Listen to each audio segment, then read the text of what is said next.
À la gouvernance électorale en République démocratique du Congo sur fond des réformes, à quasiment 2 ans et demi de ces grands rendez-vous, cette question divise. En tout cas, elle fait débat.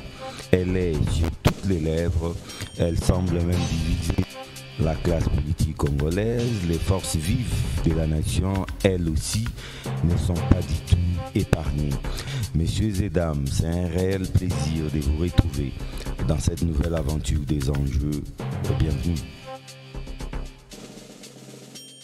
Fidèle à nos traditions, découvrons à présent notre invité des marques, c'est Etche Homo.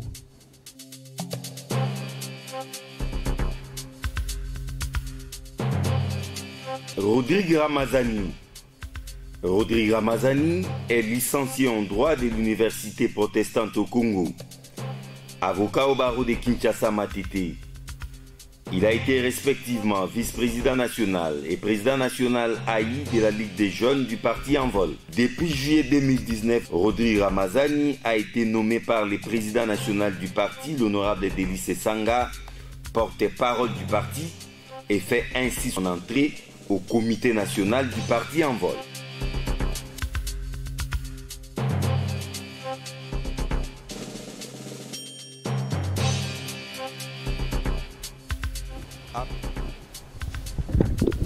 Rodrigue Ramazani, John Titende, du parti En Vol.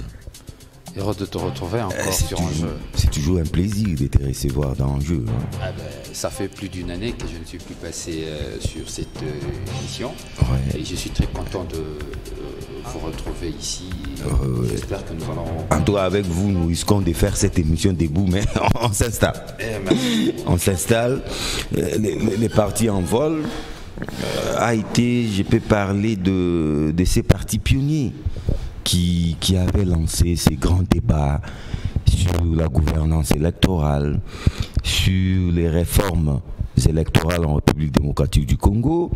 L'honorable Délice Sanga a même été ou est parmi ces cerveaux du G13, maintenant officiellement G12, paix à son âme, l'honorable Henri Thomas Lokondo. Cette question maintenant est relancée.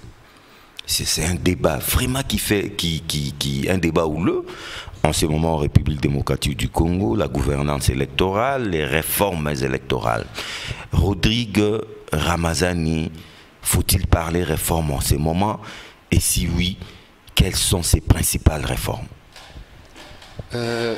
John, vous venez de le dire tout à l'heure, que le parti En Vol était ou encore est un des précurseurs de ce grand débat, parce que nous l'avions commencé lors de notre premier bureau politique tenu à Kinshasa ici, au mois de juillet 2019, où de résolution disait qu'il fallait passer aux réformes électorales afin d'éviter à la République tous ces cycles de violence.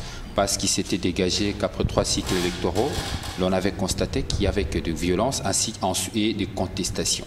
Donc ces violences et les contestations... Violences post-électorales. Post-électorales, non seulement post-électorales, pré-électorales, électorales ainsi que post-électorales. Il fallait dégager une réflexion. Nous avons dégagé une réflexion. C'est même dans ce cadre-là que nous avions proposé la révision de la Constitution.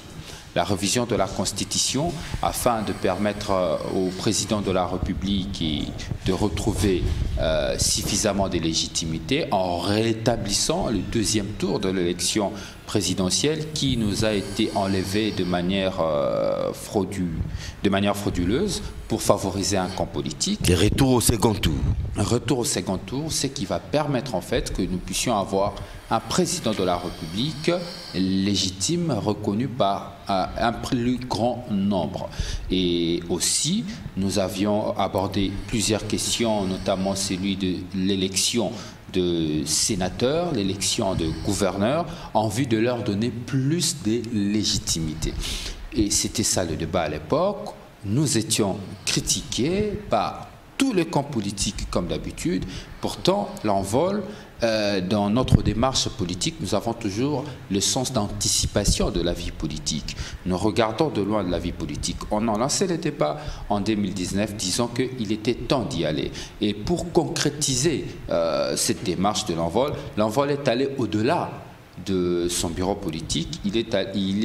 Nous avions même déposé une pétition portant révision constitutionnelle qui avait recueilli plus de 120 000 signatures à travers la République.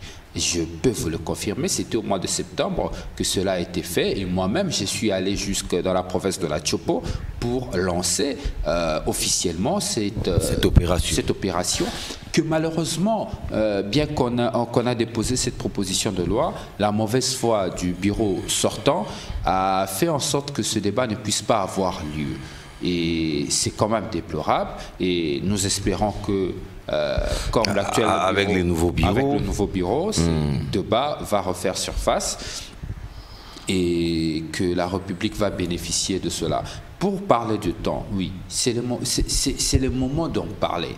Il est temps de discuter sur la réforme électorale pour projeter l'avenir, afin que les acteurs ou encore les compétiteurs des élections sachent quelles sont les règles du jeu. C'était quand même indigeste avec l'ancien régime qui changeait les règles du jeu à la veille du match.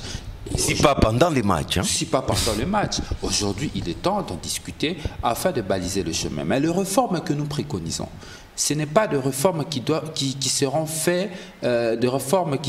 faites pour un camp contre les autres. Nous prenons de réformes consensuelles. C'est pourquoi, même dans le cadre de réformes, dans la continuité de la réflexion de l'envol, sous le leadership de l'honorable Sessanga, le groupe G13 avait vu les jours. Nous venons de dire ici, paix à son âme, d'heureuse mémoire, l'honorable Henri Thomas Lokondo. Aujourd'hui, le G13 est amputé, mais nous ne pouvons pas perdre l'image de cette grande personnalité. C'est pourquoi nous gardons le G13. Sous ce leadership-là, un travail a été fait. La société civile, dans sa configuration la plus totale, a été consultée. Les acteurs politiques majeurs du pays ont été consultés. Ici, je cite Adolphe Mozito, Martin Fayulu, Jean-Pierre Bemba, Moïse Katumbi, et les autres forces. Même le président de la République. Même le président de la République et les premiers ministres ont été consultés. De l'époque. De l'époque. Ils ont été consultés, les deux autorités. Et après, il y a eu un travail de mise en commun qui a dégagé un consensus autour de certaines. Quel est ce consensus? Le consensus, parce que le débat actuel, c'est autour de la CENI.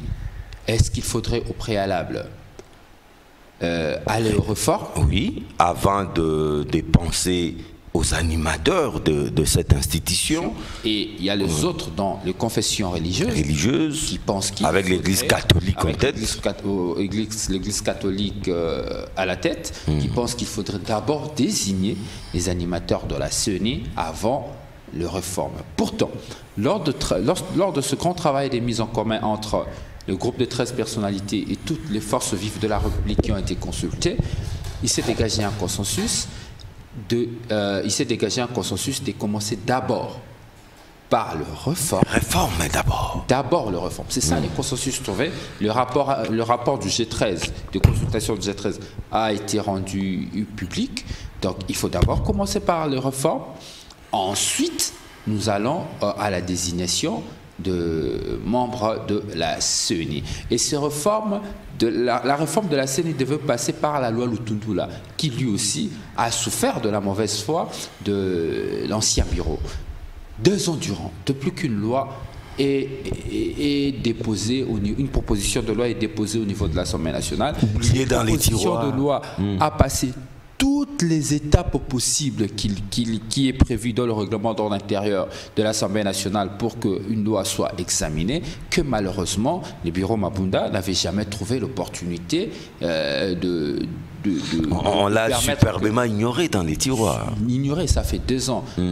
Et c'est dans ce cadre-là qu'un travail commun a été fait, où les forces politiques ainsi que la société civile ont remodélé la loi le Tundula, travailler avec les G13 évidemment. Ils ont remodélé la loi, le Tundula, pour que la CENI soit dépolitisée. La dépolitisation de la CENI, l'envol, le G13, nous le partageons. Il faut dépolitiser la dépolitisation de la CENI passe par quoi? Qu'entendez-vous par dépolitisation de la CENI? Vous savez, lorsque vous voyez le cadre organique, donc la loi organique qui crée la CENI, qui organise sa fonctionnalité, vous allez constater que cette loi énonce deux principes. La CENI est gouvernée par trois principes.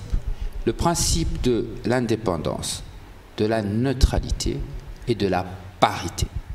Mais lorsque vous regardez la configuration du bureau de la CENI, vous constatez qu'il est très difficile que ce bureau soit d'abord indépendant, parce qu'au sein de ce bureau, vous avez des acteurs politiques, soit de la majorité ou de l'opposition, et après, vous vous posez... Ça a été voulu ainsi à Sun City, et on avait vite compris, c'était l'esprit de l'époque qui gouvernait, c'est-à-dire on venait de sortir des conflits armés.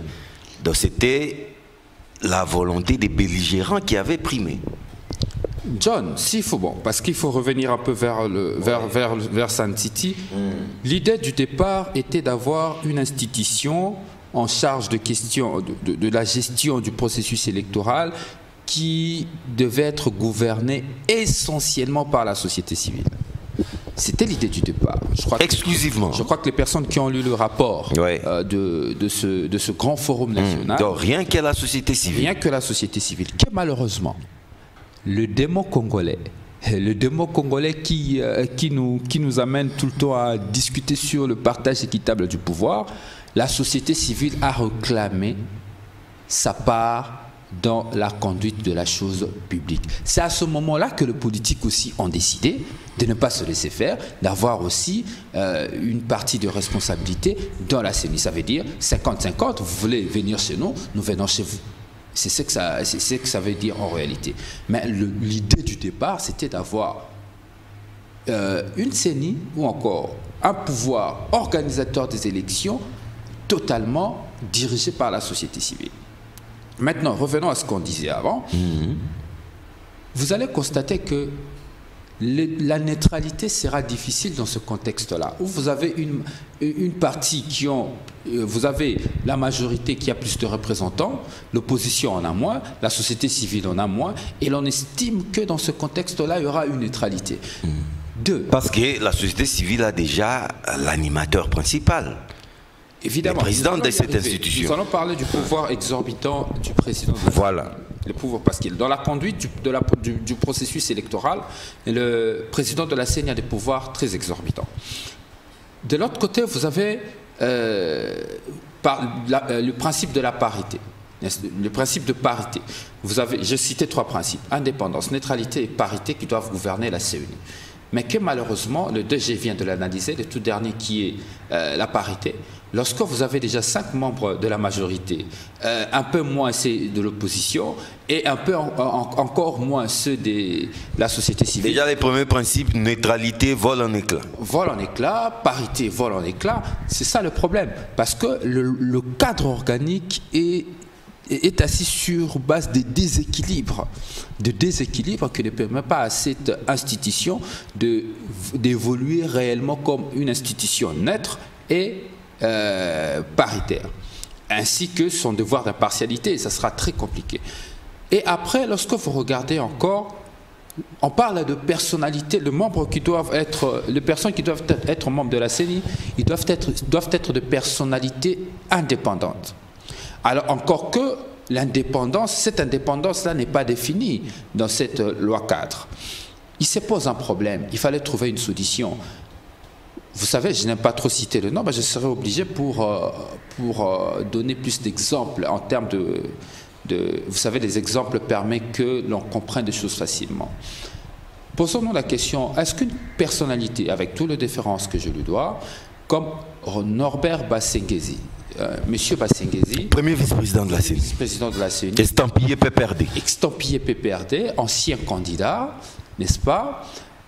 Est-ce qu'il pouvait être une personnalité indépendante dans la réalité, bien que la loi dit dès qu'ils sont au sein de la CENI, il coupe le cordon ombilical. Le cordon ombilical. C'est qui est une fiction. Hein? C'est qui est une fiction, parce que nous, l'opinion publique le sait.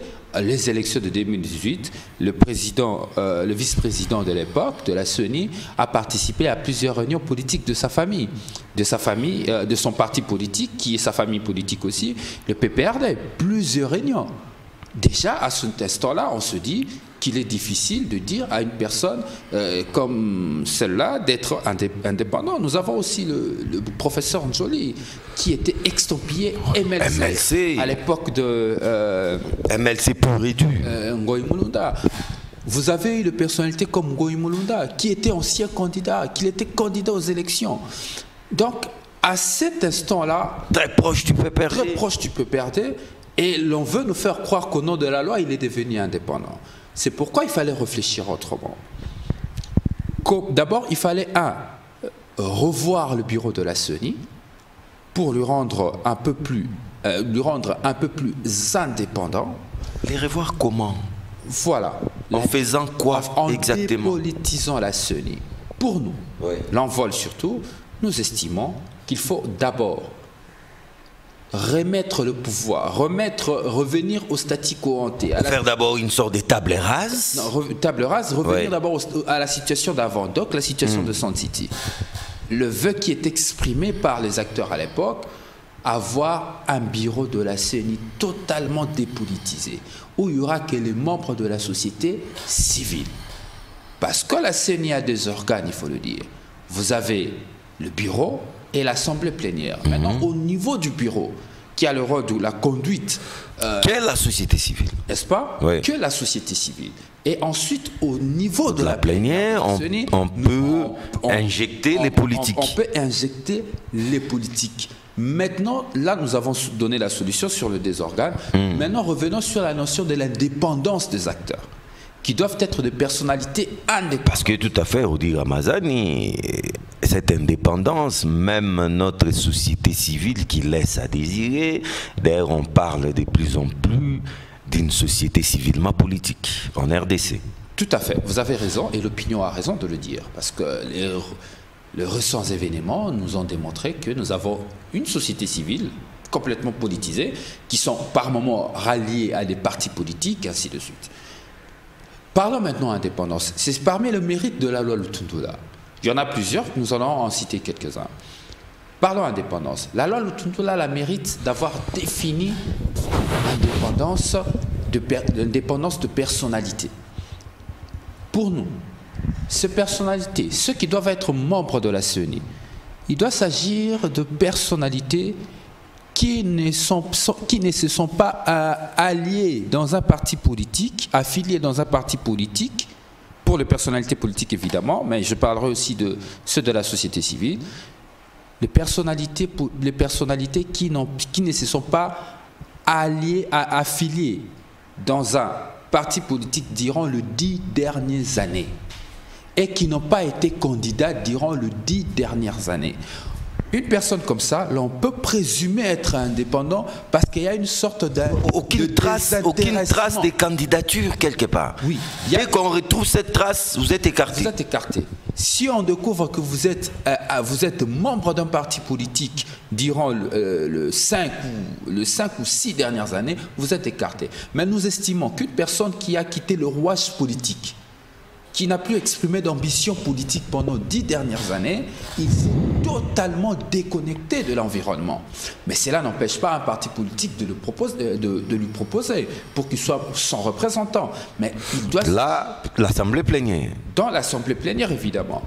Maintenant, pour le membre de la société civile, parce que nous venons de dire que nous avons une société civile suffisamment politisée, il faudrait que c'est très complexe aussi parler de cette société civile indépendante. Il ne doit pas être une personnalité qui est dans un organe de la société civile qui s'est affilié ou allié à une force politique durant les 10 dernières années. L'objectif ici, c'est le désintéressement politique de la personne qui veut venir comme membre de cette institution. Jauger son indépendance. Jauger son indépendance. À cet instant-là, nous pouvons nous dire que nous aurons une CENI indépendante. Pourquoi nous sommes dans cette démarche?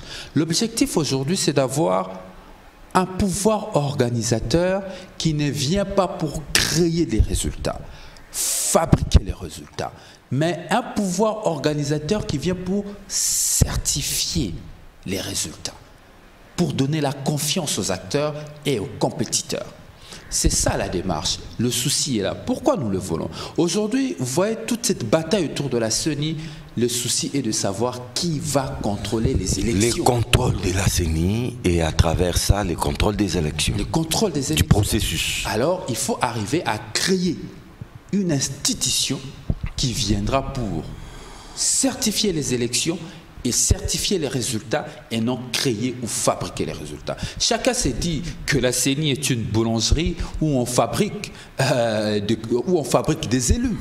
Non, aujourd'hui, il faut faire de la CENI, comment pourrais-je le qualifier, faire de la CENI un organe qui authentifie les élections. Un instrument authentique. Un instrument authentique, ou mieux, un auteur des élections. Lui, il est là pour authentifier, certifier les résultats et pas les contraires. C'est ça notre démarche. Mais après encore, lorsque nous allons loin, la loi Lutundula toujours, telle qu'elle est remodelée, la CENI est parmi les rares institutions de la République qui reçoit pour l'organisation des élections un budget à peu près de plus de 1 milliard de dollars. Mais que malheureusement cette institution n'est pas contrôlée. Malheureusement. La CENI nous amène son rapport à la fin. Il n'a qu'un contrôle... De ces côtés-là, il ne faut pas parler de la Cour des comptes, encore moins de l'IGF. Hein. Non, mais ils ne sont contrôlés que par eux-mêmes. Raison pour laquelle nous disons il faudrait quand même qu'il y ait aussi une forme d'audit externe qui viendra auditer la CENI. Le rapport de la... Vous savez, moi je peux vous dire que la CENI actuelle, si on l'expose à un audit externe, il y a de grands cabinets ici, nous connaissons, il y a des lots, il y a PricewaterhouseCoopers, des cabinets d'audit sérieux qui peuvent, s'ils viennent pour auditer la CENI, je vous dis que la CENI de Corneille Nangaa ne résistera pas. On va retrouver les cadavres dans les tiroirs de la CENI. On va retrouver des cadavres dans le tiroir de la CENI. Il faut quand même renforcer ce contrôle. La CENI est un service public de l'État. Comme tout autre. Comme tout autre. Il doit être contrôlé. Il faut aussi mettre en place un système de rapport trimestriel. Il faut obliger la CENI à nous donner des rapports trimestriels et non de revenir à la fin du mandat pour nous donner son rapport. Il faut mettre en place un rapport trimestriel en vue de renforcer les contrôles de la CENI. Donc, la loi Lutundula a aussi la mérite de mettre en place un système de contrôle de cette institution. Vous voyez autour de tout ça, parce qu'il faut contrôler la CENI, il faut contrôler sa manière de fonctionner. Parce que de fois, on dit que les élections coûtent cher. Est-ce qu'en réalité, les élections coûtent-elles cher autant? Non. Le problème, ce n'est pas les opérations de scrutin. Le problème, c'est la gouvernance de la CENI. Est-ce que nous nous posons des questions? Pourquoi chaque année, les budgets électoraux, pourquoi en 2006, les élections ont coûté moins et qu'en 2011 et 2018, les élections nous ont coûté cher? C'est simplement parce qu'en 2006, il y avait ces programmes de Nations Unies à travers la MONUSCO, le PASS, n'est-ce pas, programme d'appui au cycle électoral. Et puis il y avait les détours aussi. N'est-ce pas? Il y avait les détours, mais les élections ne nous ont pas coûté autant cher. Mais curieusement, parce que la CENI de l'époque était bien gouvernée. Il y avait ce contrôle externe qui venait de temps en temps pour appuyer la CENI et pour orienter la CENI. Aujourd'hui, lorsqu'on a décidé de mettre de côté ce programme, les élections, le budget électoral... Les élections organisées 100% par les Congolais. 100% par les Congolais a coûté plus cher. On nous a ravi les deux tours, prétextant que les élections de 2011 allaient nous coûter moins. Lorsqu'on regarde la réalité, les élections de 2011 a coûté plus cher. Scandale scandale de 2006. Donc le problème ne se pose pas sur les opérations de scrutin, le problème se pose sur la gouvernance de la CENI. Pourquoi est-ce que la CENI, lui, a sa propre manière de procéder au marché public? Pourquoi il ne doit pas respecter la loi sur le marché public de 2010? Moi, je crois qu'il est à un moment... Les appels d'offres. Les appels d'offres, n'est-ce pas? Il est temps aujourd'hui que nous puissions revisiter tout ça. Et la loi Lutundula a cette faveur, a cette mérite de contrôler, de mettre en exergue toutes ces grandes questions que je vous dis. Et cette loi existe. Cette loi est déposée à l'Assemblée nationale et ça fait 2 ans. La loi Lutundula. La loi Lutundula, ça fait 2 ans et ça souffre dans le tiroir de l'Assemblée nationale. Bon, j'apprends après que certains disent que, écoutez, il y a il y a l'impératif légal. Il faut d'abord procéder... Au recensement. Pas au recensement. Ouais. Il faut d'abord procéder à la désignation des animateurs. Des animateurs, parce que les anciens membres de la CENI... Mais tout justement, c'est là les débats actuels. C'est ça les débats actuels. Faut-il désigner les animateurs sans réforme? Certains diront les faire, c'est mettre la charrue avant les bœufs. Il faudra d'abord réformer, assainir les cadres légaux et institutionnels avant de penser aux animateurs. Au parti en vol, qui est un laboratoire scientifique, qu'est-ce que vous en pensez? John, ce n'est pas la première fois que dans ce pays, l'on procède à la désignation de membres de la CENI. Je tiens à rappeler ici à l'opinion que Corneille Nangaa a déposé le rapport de son bureau de la CENI depuis un bon moment, que malheureusement ce rapport n'a jamais été examiné. À chaque fois qu'on a procédé à la désignation de membres de la CENI, c'est d'abord l'examen du rapport déposé, c'était fait en 2011 et en 2018. D'abord, le dépôt, comme on dit, d'abord on examine le rapport de la CENI, ensuite on passe à la réforme pour corriger les faiblesses, et après l'on désigne. Mais pourquoi aujourd'hui on veut changer les règles du jeu? C'est qui sous-attend l'idée de contrôler cet appareil électoral. C'est pourquoi moi j'insiste que nous avons besoin d'une CENI qui viendra pour certifier les résultats et non d'en fabriquer. D'où nous disons, les préalables, c'est d'abord reformer la CENI, d'abord examiner le rapport déposé par le bureau sortant, ensuite reformer la CENI. En tout cas, sur ces points, vous émettez sur la même longueur d'onde que la Mouka. Hein? Ou peut-être on va revenir sur ça. Au moins, il y a convergence des vues. Réforme d'abord et après mise en place des animateurs. Je vais revenir à la Mouka. Permettez-moi de finir l'acheminement de je vous le permets. Pour ne pas que le téléspectateur se perde.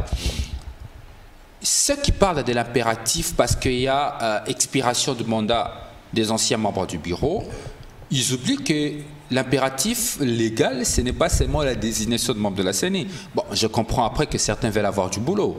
Je comprends un peu que certains veulent avoir du boulot, mais ils oublient que la même loi qu'ils évoquent disent que les membres de la CENI restent en fonction jusqu'à l'installation effective de l'autre bureau qui arrivera. Ça aussi, c'est légal. Donc, il y a aussi l'impératif légal qui veut qu'une loi qui Et puis, comme on l'a dit, la CENI est un service public. Il y a les principes de continuité de l'État. Continuité de l'État. Voilà. Donc, il n'y a pas de débat. L'impératif légal, ce n'est pas seulement la désignation de membres de la CENI, mais c'est aussi le respect, l'examen du rapport de la CENI. C'est aussi le débat et l'adoption de la loi Lutundula sur la réforme de la CENI. Ça aussi, ce sont des impératifs légaux. Mais bon, certaines personnes au sein de la société civile se battent pour avoir du boulot, je comprends. Mais le souci, ce n'est pas de servir, de résoudre les équations personnelles des individus. Le souci ici est de résoudre un problème au sein de la République, de peur d'étaler les lits de violence. Ceux qui veulent aujourd'hui que nous puissions brûler ces étapes, en réalité, ils veulent étaler les lits de violence, de troubles, de désordres au sein de la République. Il n'y a pas longtemps, en juin 2020, lors de différentes marches de protestation contre Rossar Malonda, nos compatriotes ont perdu la vie. nos militaires ont perdu la vie. 2 policiers sont morts à cause de ça. Donc aujourd'hui... Mais déjà, les confessions religieuses à qui est confiée cette tâche sont déjà divisées. Hein, parce que c'est l'Église catholique qui a, avec beaucoup plus d'enthousiasme et d'engouement, veut se lancer dans cette entreprise. Mais déjà, il y a la confession musulmane et tant d'autres qui commencent déjà à faire une sorte de rétropédalage.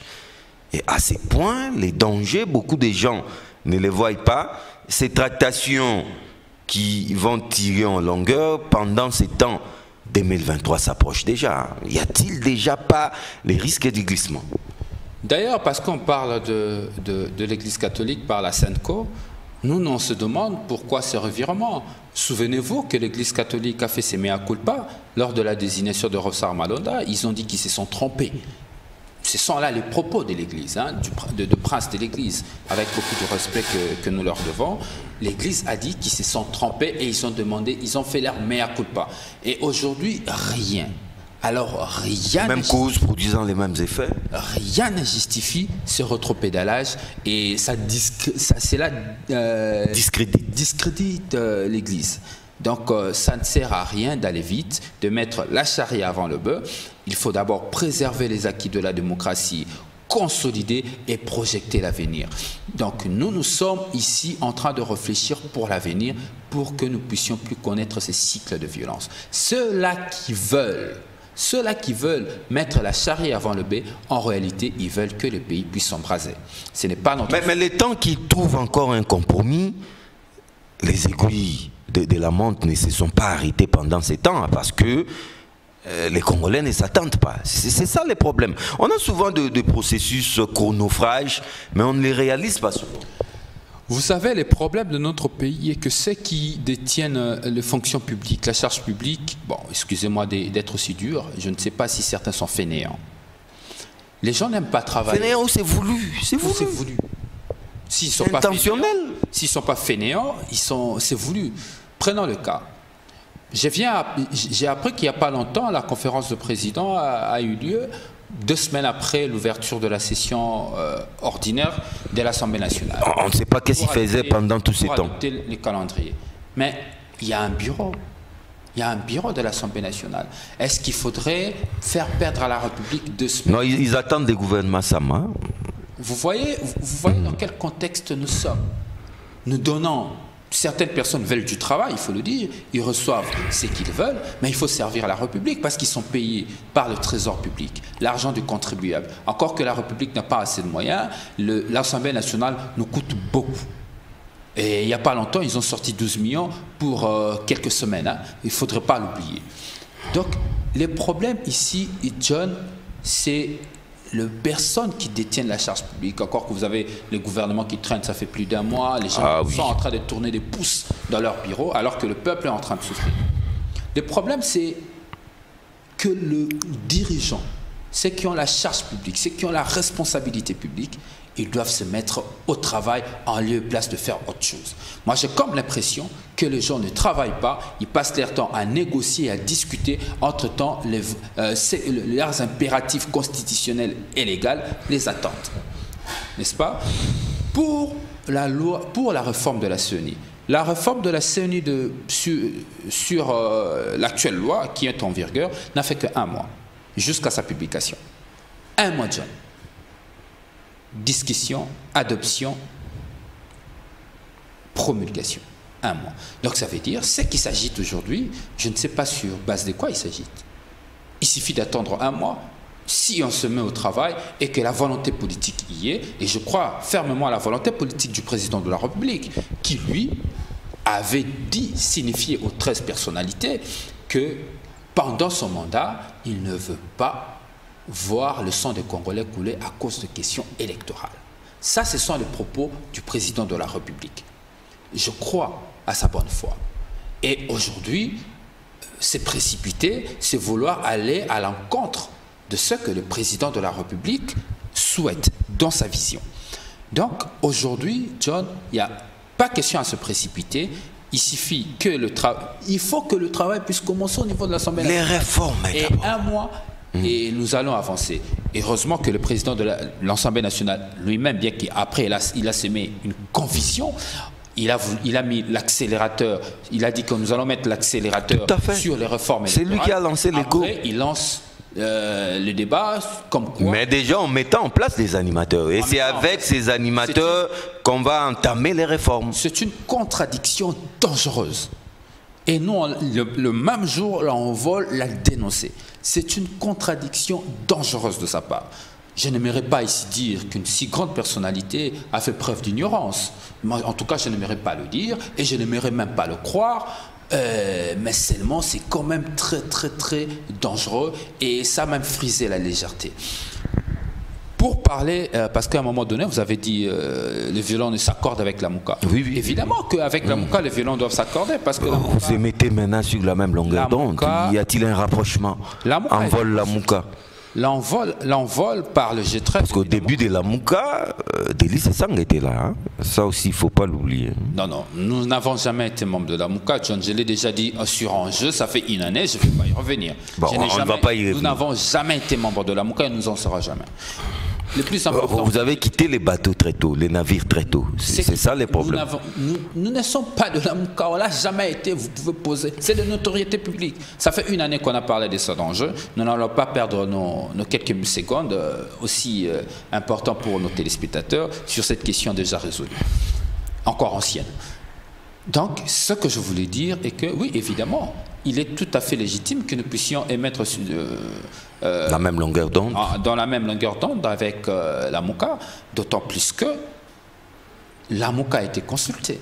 Martin Fayulu a été consulté, le président Adolphe Muzito a été consulté, et c'est tout à fait normal que le travail de mise en commun aussi a été fait avec le représentant de la Mouka. C'est tout à fait logique que sur certaines questions, dans leur proposition de loi, que nous puissions émettre sur la même longueur d'onde. Sauf qu'il faut reconnaître qu'il y a des divergences. La divergence avec la Mouka, c'est l'institution qui doit... c'est comment on procède. C'est dans la procédure. Mais dans le fond, je ne pense pas qu'il y ait beaucoup de divergences. Et de deux, pour moi, vous savez, la politique congolaise est basée sur des surenchères. La Mouka doit exister. En réalité, le problème que la Mouka soulève aujourd'hui avec sa proposition de loi, en tout cas à 80%, est résolu par la loi Lutundula, où elle aussi avait participé dans le travail de mise en commun, n'est-ce pas? Donc la Mouka veut exister, il doit avoir un discours. Et ils veulent que les réformes se fassent en dehors des institutions, ce qui est impossible. Pourtant, les réformes ne peuvent passer que conformément à la Constitution dans les institutions. Les consensus qu'ils veulent trouver, les consensus étaient déjà trouvés. Rodi Ramazani, notre pomme de discorde, visiblement, c'est les recensements. Recensement, oui, tout le monde veut qu'après plusieurs années qu'on passe à cette grande opération du recensement, mais on s'est dit, cela doit constituer un préalable sine qua non pour qu'on aille aux élections, où on peut les décaler, allons d'abord aux élections et on verra les recensements après. Même le chef de l'État a le rapport du G13, parce qu'il attendait. Il attendait le rapport du G13, parce qu'il faut le reconnaître que le G13, c'est la préconfiguration de ce qui est l'Union sacrée aujourd'hui. Nous avons été, comme le dit mon président, précurseurs. Et voilà. On peut aussi vous appeler les parrains de la révolution parlementaire. Écoutez, chacun est libre de l'appeler comme il veut, mais la réalité est que le G13 était là avant. Était au fond. Était au fond, avant. Et ce qu'il faut ajouter, ce qu'il faut encore ajouter est que aujourd'hui, au regard du recensement, parce que la question est du recensement, le rapport du G13 démontre clairement que toutes les personnalités consultées ont donné leur avis favorable quant à ce que nous puissions d'abord procéder aux élections avant le recensement. Que l'on ne puisse pas lier, je le dis bien, que l'on ne puisse pas lier la question de réforme la question des élections au recensement. C'est ça le consensus qui a été dégagé. Donc je me répète pour que l'opinion puisse très bien me suivre. Le consensus dégagé par le G13 après consultation de toutes les forces vives de la République, et ce rapport est au bureau du président de la République. Le consensus qui a été dégagé était de dire que nous allons aux élections avant le recensement. Et que le recensement ne doit pas être la condition sine qua non à l'organisation des élections. Mais allons-y quand même au recensement. C'est un consensus trouvé. Maintenant, même par aberration, ceux qui veulent mélanger le recensement aux élections, c'est quand même irrationnel. Excusez-moi d'être dur en termes de mots. Le recensement, ça dépend si vous voulez faire un recensement scientifique ou administratif. Dans le cas d'espèces, nous voulons certainement faire un recensement administratif, n'est-ce pas? Est-ce que... Ça peut prendre combien de temps? Les recensements, selon ce qui s'était dit experts, lors de consultations avec l'ONIP, je crois le recensement peut nous prendre une affaire de 2 ans. 2 ans. Ça peut coûter une affaire à peu près de plus de 300 mais il faut y aller aujourd'hui. Si ça doit nous prendre 2 ans, il faut y aller aujourd'hui. C'est un recensement administratif. L'État peut le faire à tout moment. Et d'ailleurs, c'est le prérogative. Sans les lier aux élections. Sans les lier aux élections. Nous avons connu 3 cycles. Donc ça peut être 2 opérations parallèles. Il y a recensement, en même temps, le processus électoral aussi se poursuit. Sans attendre les dénouements du recensement. C'est des opérations distinctes qui, du reste, conformément à nos lois de la République, qui sont gérées par deux organes différents. C'est malveillant et indécent de lier les 2 opérations, électorales et recensement, d'identification. Malveillant, indécent, irrationnel. On ne peut pas lier les 2 opérations. C'est une absurdité. On ne peut pas. C'est une absurdité. On ne peut pas lier les 2 opérations. Des organes. De l'autre côté, vous avez l'ONUP, qui est une loi qui l'organise, qui crée, et ainsi de suite. De l'autre côté, vous avez la CENI. Qui chacun a sa propre... Non, mais la CENI a besoin de la matière qu'elle lui donne l'ONIP pour mieux faire son travail. La CENI a besoin du fichier électoral. La CENI a besoin du fichier électoral. Et ici, nous avons connu 3 cycles électoraux. 2006, il n'y avait pas eu le recensement. En 2011, mais on ne peut pas aussi continuer de la sorte. À un moment, il faut faire les points, un arrêt pour réfléchir et faire les choses autrement. Rodrigue Ramazani. Faire les choses autrement, se réformer, se faire des réformes. Des réformes. Mais ces réformes passent par les recensements. Sérieuses. Non, John. Non, je viens de te le dire que le recensement est une opération administrative. C'est d'ailleurs des prérogatives du gouvernement. Il peut le commencer même maintenant. Mais ça va lui coûter plus de 300 millions de dollars. Plus de 300 millions de dollars. Vous imaginez? Donc, c'est vraiment indécent de lier ces 2 opérations. Rodrigue Ramazani, avec vous, on ne voit pas les temps passer, hein? Mais malheureusement, nous venons déjà d'épuiser nos crédits. Oh, déjà. Qu'est-ce que vous pouvez dire comme conclusion? La gouvernance électorale sur fond des réformes, alors que nous sommes qu'à quelques mois de ces grands rendez-vous de tous les enjeux. Je fais appel ici à la responsabilité des acteurs, tant de la société civile que des acteurs politiques. Il ne faudrait pas oublier que notre République est déchirée très souvent par des crises préélectorales, électorales et post-électorales.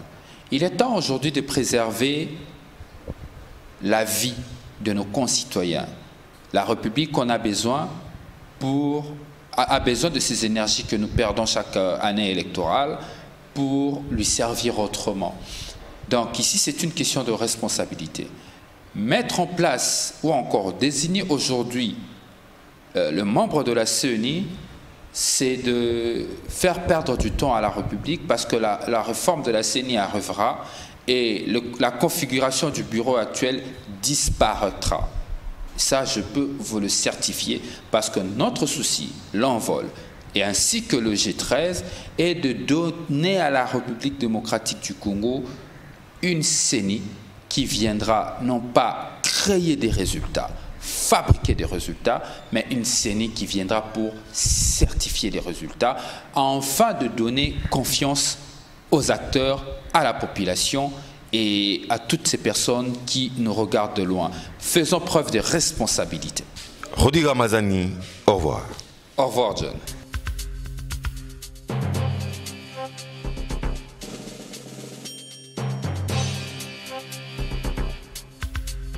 Que demande le peuple congolais? Je crois que c'est la principale question. Et si les politiques cherchaient à répondre véritablement à cette question, il y aura moins de scènes de ménage, moins de querelles des clochers, moins de dialogues des sourds en République démocratique du Congo. Place aux élections. Et c'est le vœu de tous les Congolais que cette fois-ci soit les meilleures élections possibles que la République démocratique du Congo n'a jamais organisées. Messieurs et dames, tous les plaisirs est pour moi de vous retrouver très vite dans une nouvelle aventure des enjeux. Au revoir.